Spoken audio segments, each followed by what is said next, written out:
Mindoro is not just a gateway, it is paradise.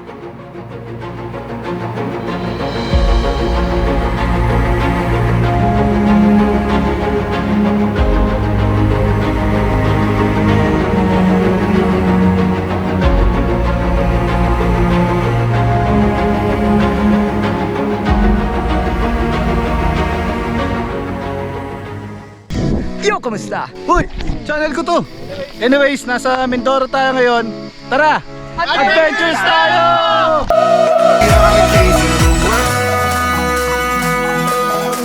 And tonight is our playground. We are kings of the world.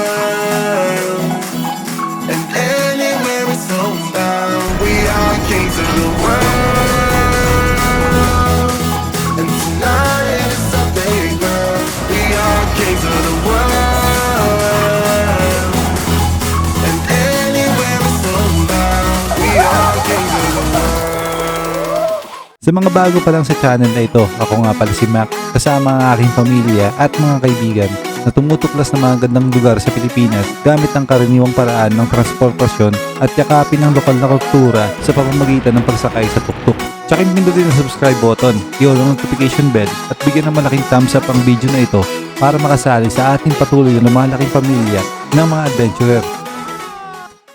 When we say Mindoro, ang una agad pumapasok sa isip natin ay Puerto Galera dahil sa mahabang white beach ito at popular ito sa mga turista. Para makatipid naman sa Roro, isa din ang Mindoro sa daanan papuntang Boracay or any island sa Visayas. Pero ngayon nandito kami, explore natin ang Mindoro gamit ang 3 wheels. Inantay ko muna si Arden at Sir Arthur ng Wild Tuktuk PH para makapagplano na kami sa pagpunta namin sa Batangas City. So yun, unang gas stop tayo dito sa Tagaytay. Dala namin yung dalawang RE. Isang yung Pairam ni Bajaj, saka yung legendary tuktok ni Sir Arthur. Unang tuktok na lumibot sa buong Pinas. Full tank muna tayo, then diretso tayo ng port. Flowers and trees, every little bumblebee. I wanna sing. At nakita-kita kami ni Pahina ni Tenten at Doc bago tumungo sa Batangas Pier. Pustahan ako, baka ni Makian. May hugasan ba dyan? First Roro. Anong preparation ang ginawa natin? Preparation. Ilaw lang yung pinalta ko dito eh. Other than that, Bahala na si Batman. ikaw Arden, kumusta? Ayun, first Roro ride ko rito. At ang terminal fee naman ay 65 pesos kasama na ang driver at 30 pesos naman sa passenger. Habang nag-aantay kami, ay nag-explore muna kami dito sa Port of Batangas at naghanap ng Roro na malapit ng umalis. At nakapag-book na nga kami sa Montenegro Shipping Lines na aalis ng 6 AM. Nagbayad lang kami ng 1,944 per tuktuk, libre na ang driver at 528 per person naman sa passenger.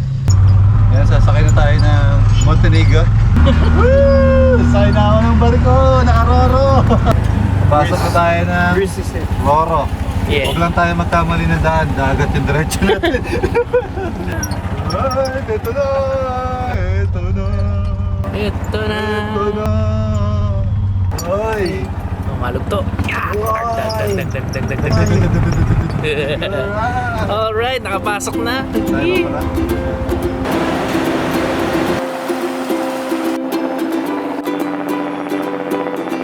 I know as the daylight grows how I am supposed to feel. To make the same mistakes, to be part of something real.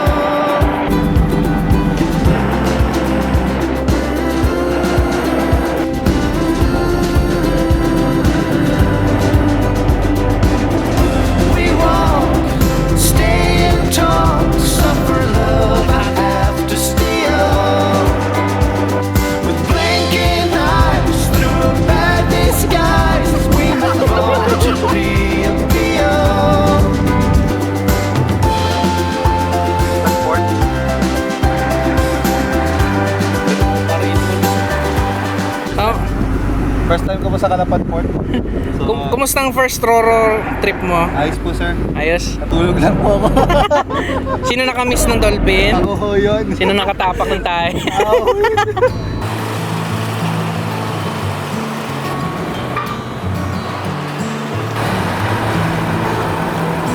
Alright, lalabas na tayo ng Roro.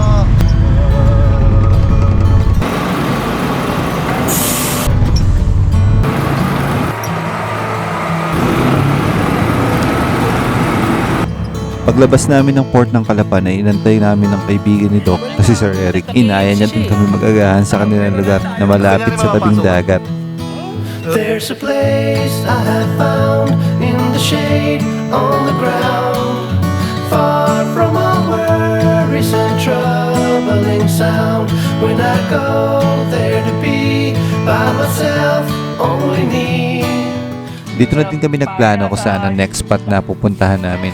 At dito nirecommend ni Sir Eric ang T-Boy River. Pupunta din naman kami ng Puerto Galera, kaya dapat daanan din namin ito. At syempre, pag ilog, hindi namin ito pinapalagpas. Matapos ka mag-enjoy sa daan, naliligaw lang pala tayo. Sino naliligaw? Sino naliligaw? Kasi ako dyan. Kasi meron magagandang na beach daw eh. Eh di wow! Magbaliktad ka na ng damit. Natitikbalang ka.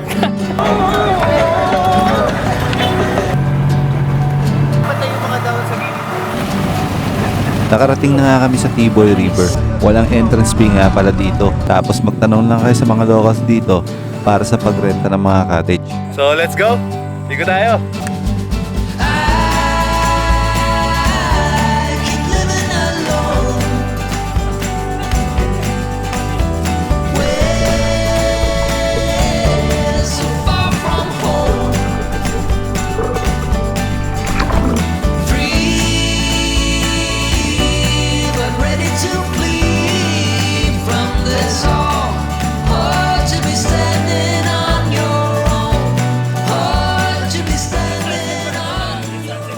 So yan, tapos na tayo. Ilang minutes tayo dito? Naka 20 to 30 minutes kami dito sa river.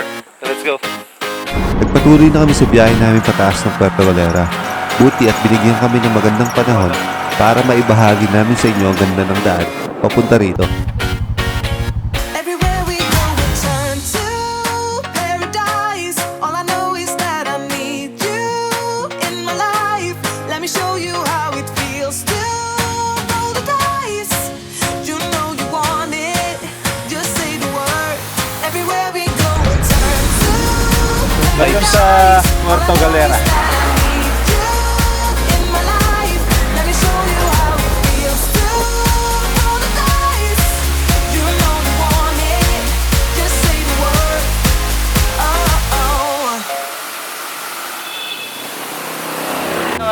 Nandito na tayo sa isa sa sikat na tourist spot dito sa Puerto Galera, ang Tamaraw Falls. Yan. Natin sa likod ko. Ipinangalan ng Tamaraw Falls sa kanilang Mindoro Dwarf Buffalo na tinatawag na Tamaraw. Ito ay endangered species buffalo na makikita lamang sa Mindoro. Sana makikita tayo sa mga susunod na araw.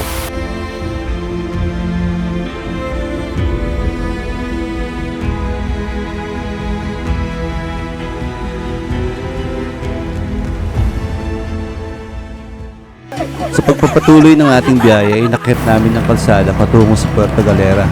Tara na, enjoy natin ang mga gandang tanawin. The sun is coming up, are you ready to go? We can take a ride, we can take it slow. Yeah, when this my law, I'ma let you be the boss, 'cause I'll go where you go. I'll take you to a place we can see it all. Step off the edge, I can break your fall. Yeah, when this my law, I'ma let you be the boss, 'cause I'll go where you go. So yun, dito na tayo sa White Beach ng Puerto Galera. Dito na kami sa Puerto Galera magtatanghalian at nagpa-refill na rin kami ng gas dahil susubukan namin tagusin ang daan simula Puerto Galera hanggang Abra de Ilog. Eto at masusubukan natin sa Google Map. Pag pinin mo yung Puerto Galera to Abra de Ilog, ay paihikutin ka niya ng 9 na oras sa Mindoro Oriental hanggang Occidental. Marami rin nakapagsabi sa amin na wala pang ganitong sasakyan na dumaan dito. Kaya susubukan namin kung hanggang saan kami aabot.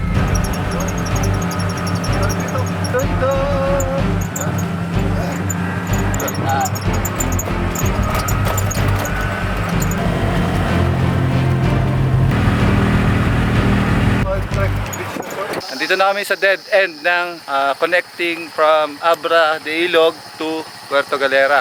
And scout muna tayo, tingnan natin kung papasa ba o makakadaan tayo doon sa tulay na yan. Ah, Doc, kaya ba? Pupuntahan ko. Ano? Hustisya! Hustisya! Hustisya!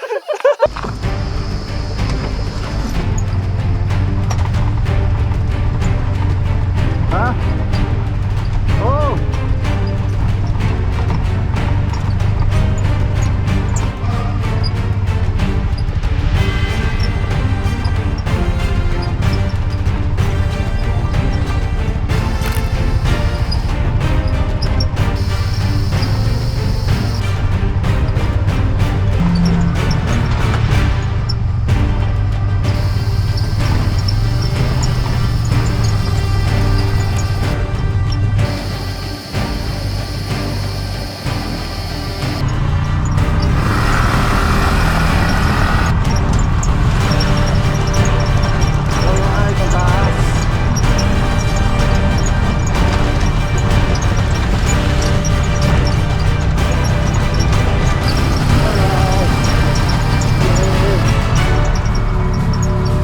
Binasic lang. Mekos. Galing. The best. Ay, lobat. Oo, kasi dami. Out of my mind, how could I be so blind? How could I not see? Awake on the floor, looking up, wanting more. This is so unreal. I must have been wrong. Guess your love is strong for him. Why would it not be? He's always there for you. I keep living alone. We're so far from home. Free, but ready to flee from this all. Hard to be standing on your own. Hard to be standing on your own.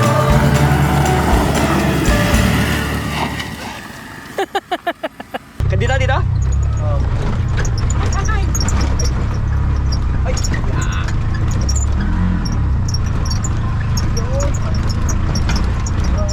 Binisig na yun, sir.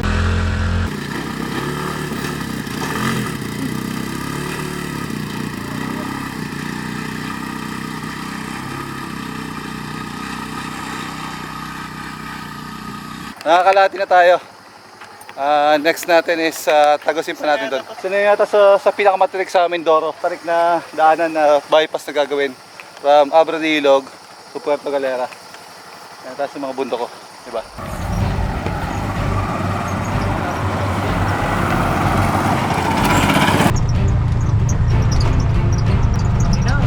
Igas din ang sunset natin. Ah, hindi. Medyo kaya to. Kaya yan. Oo. Kaya. Oh! Lalim. Malalim. Di na. Ay, puta. Oh, tulak ni Tenten. Ops. 1, 2, 3, go.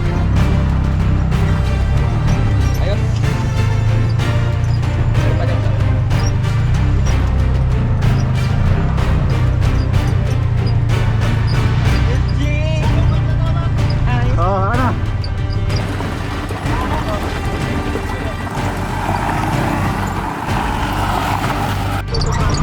Oo.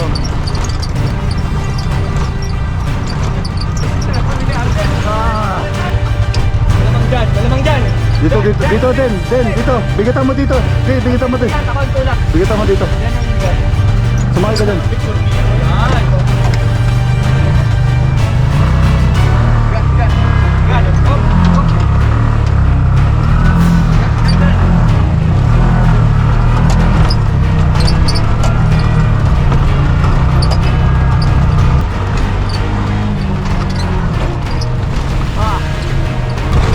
bagay kung putik, hindi natin kaya eh. True. Oo. May pa. Papunta sa bundok, no? Ilog na nga. Natutulak ako. Ikaw mag-try.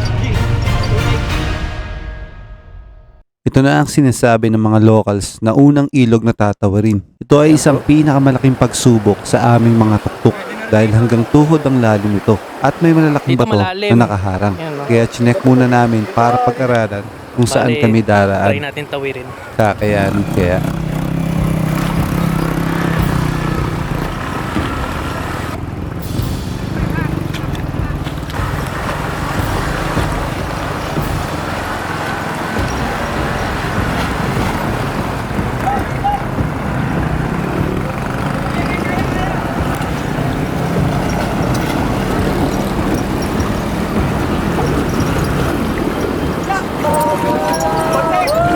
At naitawid namin na maayos ang Bajaj RE Special Edition. Ngayon naman, yung Wild Tuk-Tuk ni Sir Arthur.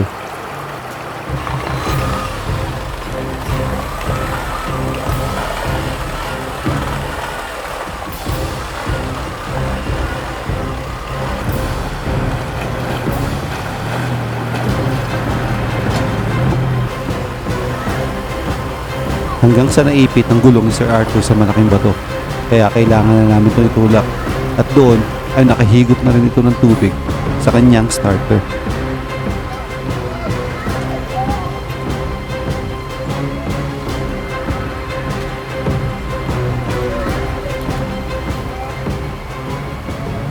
After ng matitinding ilog, natawid namin ang bangis. Natawid na, sobrang linis. You know? Sobrang linis ng ilog dito sa Mindoro. Napakalinis hanggang doon. So ayun, nabara lang yung card ni yung tambucho ni Sir Arthur. Pero ayun, gumagana na. So tuloy ang adventures, let's go! Boy! Nakabalik na ba? Balik na tayo? Balik na tayo! Pasensya na ho, Ma'am Tin. Surprise! Bagong car wash! Ayan, magkakalisin ko na. Kasarapan. Tapos, isang ilog pa lang yung tatawid namin. So, kailangan pa ng isa pa. So, sabi ng mga lokal, medyo madadali na naman. Go, Adits! Malalaman po natin kung paano tayo nagtulak.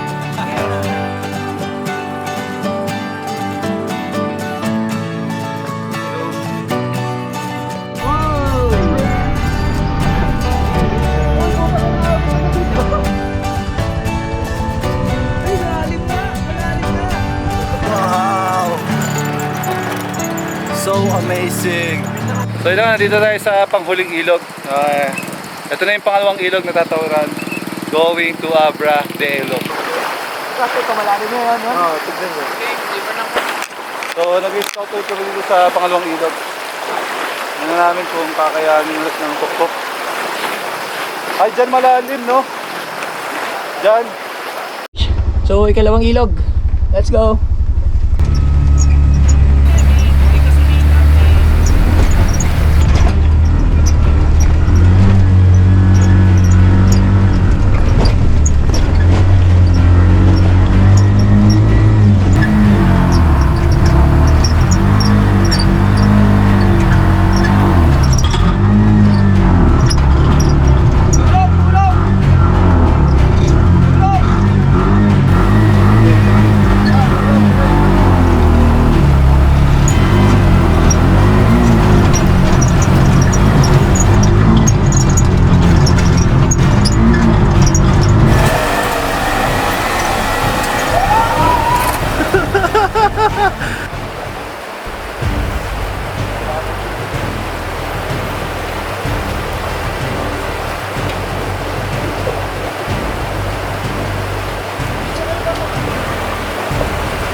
River crossing. Yes, Jay. Yan, kinain ng dalawang tuktok ang tumawid dito sa mahahabang ilog ng Abra de Ilog. Natawid nga namin ng mga pagsubok dito sa ginagawang daan sa Abra de Ilog. Patunayan din namin na kaya ng 3 wheels sa mga ganitong sitwasyon. Hindi lang ito simpleng paglalakbay para sa akin. Ito ay isang patunay sa kabila ng mga hamon na hinaharap natin ay maaari tayong makakamit ng tagumpay kung tayo ay magtutulungan at hindi susuko. Respetuhin din natin ang kalikasan. Bihira kasi talaga ang mga ganitong lugar na sagana sa ilog at kagubatan. Sana, balang araw, kung matapos man ang kalsadang ito, ay irespeto natin ang mga nakatira dito at ang kalikasan nito. At dito na kami magpapalipas ng gabi para masulit din namin ang magandang ilog na ito. Dito ko na din tatapusin ang unang bahagi ng ating kwento. Magkita-kita tayo uli sa pangalawang bahagi. Ako si Mac. Tara, adventures tayo!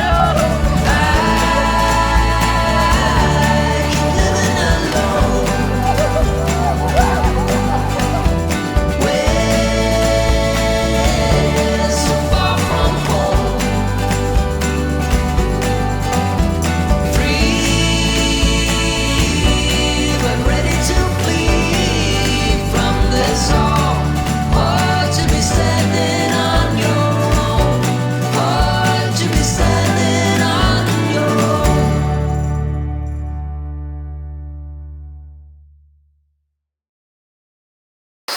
Kaya mo yan, Doc? Uy, nakita niyo yan? Mekos mo na yan! Madami na yun.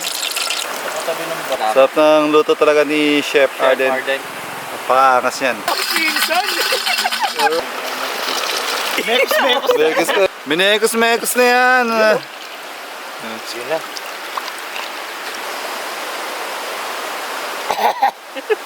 Matapang.